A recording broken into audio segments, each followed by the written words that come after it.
तुम्हारी वजह से बंद हुए थे ना। अब उसे वहाँ कोई कबूल नहीं करेगा। फिर तुम्हारी भी इस घर में कोई गुंजाइश नहीं है। अपने घर वालों को ये बात बता देना। नादानिस्ता तौर पर मुझसे जो गलती हुई इसके लिए मैं बहुत शर्मिंदा हूँ। आई होप तुम मुझे माफ कर दो।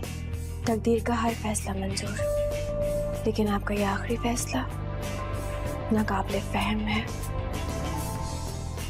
क्या जरूरत पड़ी है उसके सामने ये सारी बातें करने की? मुझे इसी शर्त पे तो भेजा गया है यहाँ पे। अगर वो इस घर में वापस ना आई तो मुझे उस घर से निकाल देंगे। इश्क तमाशा तमाशा इश्क तमाशा। तुम्हारी वजह से बंद हुए थे ना। अब उसे वहाँ कोई कबूल नहीं करेगा। फिर तुम्हारी भी इस घर में कोई गुंजाइश नहीं है। अपने घर वालों को ये बात बता देना। नादानिस्ता तौर पर मुझसे जो गलती हुई इसके लिए मैं बहुत शर्मिंदा हूँ।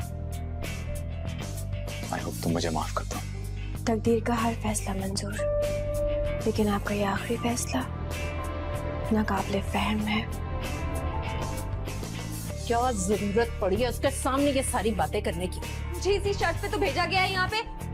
अगर वो इस घर में वापस ना आई तो मुझे उस घर से निकाल देंगे।